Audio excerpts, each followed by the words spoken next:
discípulos. A partir de ese momento, conéctate con nosotros para conocer más de nuestra Iglesia Católica. Compartiremos temas de catequesis, formación para laicos, los retos, desafíos en la evangelización del mundo de hoy. Diócesis de Málaga-Suatá, una iglesia que camina, que anuncia y vive el Evangelio. Bienvenidos. Cordial saludo a todos ustedes. Hoy tenemos como formación los dogmas marianos. Y es que en el marco de nuestra formación cristiana y católica, más particularmente desde nuestra diócesis de Málaga-Soatá, es importante saber y comprender cómo la Santísima Virgen María, mujer elegida por Dios en su plan divino, ha participado y sigue siendo referente en las verdades de fe que profesamos. Así es, en ella encontramos 4 dogmas o verdades de fe hasta ahora definidos por nuestra Iglesia Católica. Sin embargo, antes de entrar en la comprensión de los dogmas marianos, es importante que tengamos claridad sobre el concepto de dogma, el cual debe ser revisado y entendido de manera más amplia. No es simplemente una verdad que hay que creer obligados, porque si no vamos a quedar por fuera de la Iglesia o algo por el estilo. Al dogma se llega después de años de reflexión, búsqueda teológica, aclaración doctrinal y contraste de opiniones diversas, y se aceptan con fe y devoción por todos nosotros como fieles cristianos. Es como una ventana que se abre hacia el infinito, donde puede penetrar la luz de Dios y donde se sigue profundizando en esa verdad revelada. El dogma no es, por lo tanto, un límite, sino más bien una etapa en el camino de la verdad, donde se establecen ciertos contenidos con claridad y desde cuya base se va elevando el edificio doctrinal de la Iglesia. Por eso es bien importante saber y comprender nuestras verdades de fe para evitar desvíos y malentendidos religiosos que dañan la comunión eclesial. Cuando hablamos de dogmas, nos referimos a las verdades de fe que creemos. Por ejemplo, en el credo encontramos el resumen de nuestra fe cristiana. Estos son los dogmas fundamentales de nuestra fe, que son específicamente el creer en Dios como Padre, que es Creador, como Hijo, que es Redentor, y como Espíritu Santo, que es Santificador. Estas verdades de fe son, por lo tanto, un núcleo fundamental de nuestra fe cristiana. Pero además de este centro, nuestra fe sigue teniendo verdades que se asocian a las reveladas para ser creídas con sinceridad de corazón. Dentro del conjunto de las definiciones dogmáticas nos encontramos así con la figura de la Santísima Virgen María, a quien en el transcurso de la historia y reflexión teológica, siempre bajo la luz del Espíritu Santo, se le han reconocido 4 dogmas. Primero, María, Madre de Dios. Segundo, María siempre Virgen. Tercero, Inmaculada Concepción de María. Y cuarto, Asunción de María. El estudio y la comprensión de la figura de María Santísima se da por causa de Jesús. Ella aparece en la historia cuando es nombrada desde el Evangelio de Lucas. El nombre de la Virgen era María. El Señor Jesús, al encarnarse, tuvo que hacerlo en una persona de carne y hueso, con nombre propio, perteneciente a una familia y un pueblo concretos. Es así como se acude a María para entender mejor a Jesús.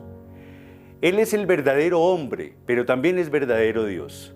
Para ser verdadero hombre tiene que ser hijo de un ser humano. Para ser verdadero Dios actúa la obra del Espíritu Santo. Por lo tanto, María tiene un papel decisivo en la obra de Dios y de ahí la importancia para reconocer en ella con veracidad y fe algunos títulos propios. Los 2 primeros dogmas marianos, el de la maternidad divina y el de María siempre Virgen, están muy relacionados y nacen en el mismo instante de la Anunciación. Por lo tanto, son dogmas muy directamente asociados a la revelación divina. Mientras que los otros 2 dogmas marianos, el de la Inmaculada Concepción y de la Asunción, son la consecuencia lógica de la historia de la salvación en Cristo y de su acción salvífica concreta en la Iglesia. Así pues, veamos con mayor detenimiento cada uno de los dogmas marianos. Para este primer dogma mariano, la palabra utilizada desde la tradición griega es Theotokos, es decir, Madre de Dios. Esta afirmación doctrinal no quiere decir que Dios tiene su origen en María, sino que de María salió una persona que es Dios, el Hijo Redentor de la Santísima Trinidad. Ella dio a luz a alguien que es Dios, hombre verdadero y Dios verdadero. El origen de Jesucristo es divino, engendrado del Padre antes de todos los siglos, desde la eternidad, pero hecho hombre por la encarnación en María. Ella es madre de Cristo y por lo tanto, es madre de Dios. Desde la Sagrada Escritura encontramos algunas referencias que nos ayudan. El Evangelio de Mateo nos relata al ángel del Señor que se aparece en sueños a José y le dice: José, hijo de David, no temas tomar contigo a María tu mujer, porque lo engendrado en ella es del Espíritu Santo. Dará a luz un hijo y tú le pondrás por nombre Jesús, porque él salvará a su pueblo de sus pecados. Todo esto sucedió para que se cumpliese el oráculo del Señor por medio del profeta. Ved que la Virgen concebirá y dará a luz un hijo, y le pondrán por nombre Emmanuel, que significa Dios con nosotros. Por lo tanto, la maternidad de María es del Hijo de Dios, el Emmanuel, el Dios con nosotros. Dios ha llegado. Jesús es Dios, la madre de Jesús es madre de Dios. El evangelista Lucas relata la anunciación del ángel, donde se determina que María verá un hijo que será llamado Hijo del Altísimo. En otras palabras, Hijo de Dios. María, por lo tanto, es la madre del Hijo de Dios. En el mismo diálogo, ella cuestiona cómo puede ser eso posible, puesto que no conoce varón. Así el ángel le explica: el Espíritu Santo vendrá sobre ti, y el poder del Altísimo te cubrirá con su sombra. Por eso el que ha de nacer será santo y será llamado Hijo de Dios. Lo que nace de María es el Hijo de Dios, es Dios mismo. Por lo mismo, María es Madre de Dios. También de manera indirecta, San Pablo relaciona la maternidad divina de María. Al llegar la plenitud de los tiempos, envió Dios a su Hijo, nacido de mujer, nacido bajo la ley. Y el Apocalipsis, en el texto de la mujer que da a luz al Hijo, prefigura plenamente esta verdad. La mujer dio a luz un hijo varón, el que ha de regir a todas las naciones con cetro de hierro, y su Hijo fue arrebatado hasta Dios y hasta su trono. Mirando este dogma desde la tradición eclesial, vemos que en la iglesia primitiva, cuando se escribían los evangelios, ya María tenía una particular relevancia importante. Así es como encontramos un título especial dado a María, que representa una reflexión teológica del pueblo creyente y al mismo tiempo una elaboración escrita de parte del evangelista. En boca de Isabel, Lucas pone el hermoso título de María como Madre de mi Señor, cuando dice: ¿y de dónde a mí que la Madre de mi Señor venga a mí?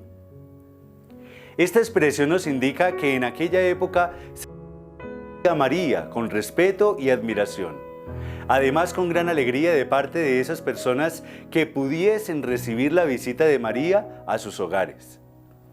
Más adelante, atestiguado por antiguos pergaminos en Egipto, se encuentra la oración a María como Madre de Dios. Es el himno más antiguo conservado actualmente, denominado en idioma latino, Sub tuum praesidium. Y esta oración ha llegado hasta nuestros días como: bajo tu amparo nos acogemos, Santa Madre de Dios. Los fieles cristianos rezaban juntos e invocaban la protección de María dándole este título. En cuanto a la declaración doctrinal del dogma de María, Madre de Dios, nos encontramos que no se dio de un momento a otro. En cuanto a la declaración doctrinal del dogma de María, Madre de Dios, nos encontramos que no se dio de un momento a otro. Aunque ya se tenía claridad de la relación sobre la maternidad divina de María, las teologías alejandrina y antioquena de ese momento tenían ciertas diferencias en cuanto a la comprensión de los conceptos filosóficos. Al final, la discusión teológica y los padres de la Iglesia serían fieles a la enseñanza conciliar, donde se declara con mayor precisión las dos naturalezas de Cristo, definiendo lo siguiente: el Verbo es realmente Dios, pero al mismo tiempo es realmente hombre, sin confusión ni separación de naturalezas. El fruto bendito del vientre de María es el Verbo de Dios, la palabra hecha carne, es Dios mismo. María es Madre de Dios. De esa manera queda claro que la doctrina mariológica forma parte de la explicación de la doctrina sobre Cristo. Al aclarar mejor quién es Cristo, se aclara mejor quién es María y viceversa.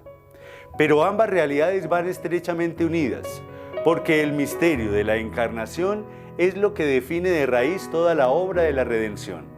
Y María es Madre de Cristo, Madre de Dios.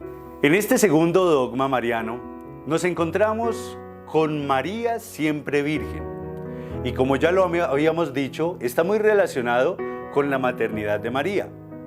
Desde la Sagrada Escritura se enfatiza la virginidad de María en algunos textos, como por ejemplo, el Evangelio de Mateo expresamente recuerda la profecía de Isaías 7:14, cuando dice: He aquí que una doncella, es decir, una joven virgen, va a concebir y dará a luz un hijo a quien le pondrá por nombre Emmanuel, que significa Dios con nosotros.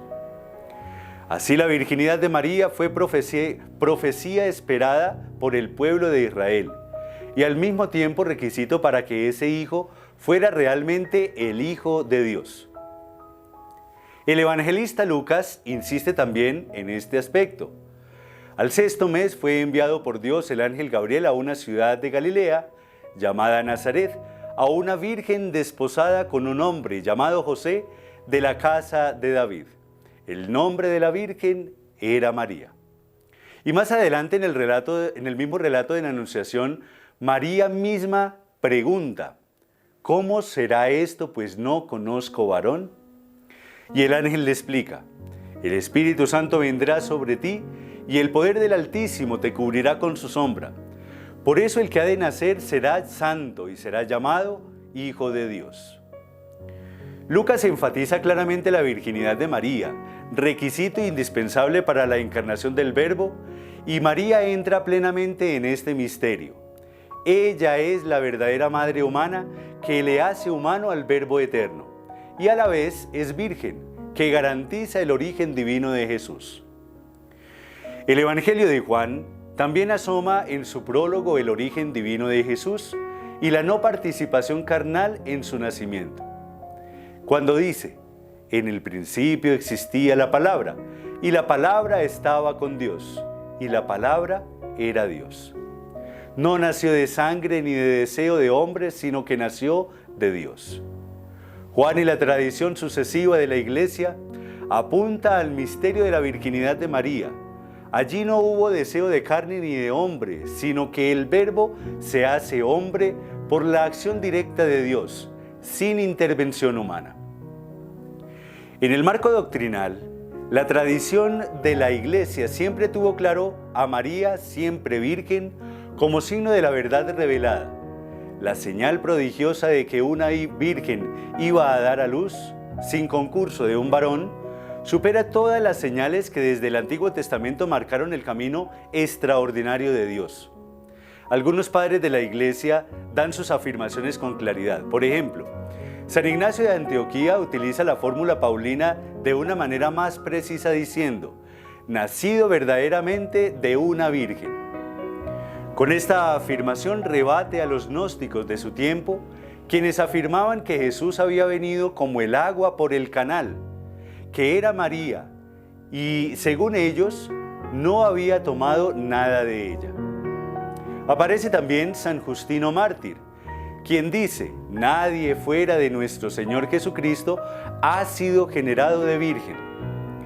San Ireneo de León habla de la virginidad de María en relación a la divinidad de Cristo. Si el Señor Jesús hubiese nacido por semilla de varón, Él sería un hombre cualquiera y no hubiese podido redimirnos del pecado. Una referencia clara es la definición de los diferentes credos de las primeras iglesias, donde casi todos nombraron específicamente a María Virgen. Al final, el credo niceno-constantinopolitano, el que nosotros tradicionalmente llamamos credo largo, afirma: y por obra del Espíritu Santo se encarnó de María, la Virgen, y se hizo hombre. Este apunte de los credos en la tradición tiene importancia fundamental y autoridad eminente, considerando que corresponde a la regla de la fe única, inmutable e irreformable de la Iglesia, y que viene de los apóstoles mismos. Posteriormente, el pensamiento teológico se fue profundizando y consolidando sobre la virginidad perpetua de María hasta su declaración doctrinal con las siguientes referencias conciliares. El Concilio de Constantinopla II, más o menos en el 553, enuncia: tomó carne de la gloriosa Teotocos y siempre Virgen María. Y también el Concilio Lateranense en el 649 define dogmáticamente en el tercer canon la perpetua virginidad de María, diciendo: si alguno no confiesa según los santos padres que la Santa y siempre Virgen e Inmaculada María sea en este sentido propio y según verdad Madre de Dios, en cuanto propiamente y verdaderamente ha concebido del Espíritu Santo sin semilla y ha dado a luz sin corrupción, permaneciendo aún después del parto su indisoluble virginidad, al mismo Dios Verbo, nacido del Padre antes de todos los siglos, sea anatema. Así, por lo tanto, María, siempre Virgen, es dado como dogma para la Iglesia universal. Bajo tu amparo nos acogemos, oh Santa Madre de Dios. No desprecies las súplicas que te dirigimos en nuestras necesidades. Antes bien, líbranos de todo peligro, oh Virgen gloriosa y bendita. Ante tu presencia, viva en el altar, toda rodilla se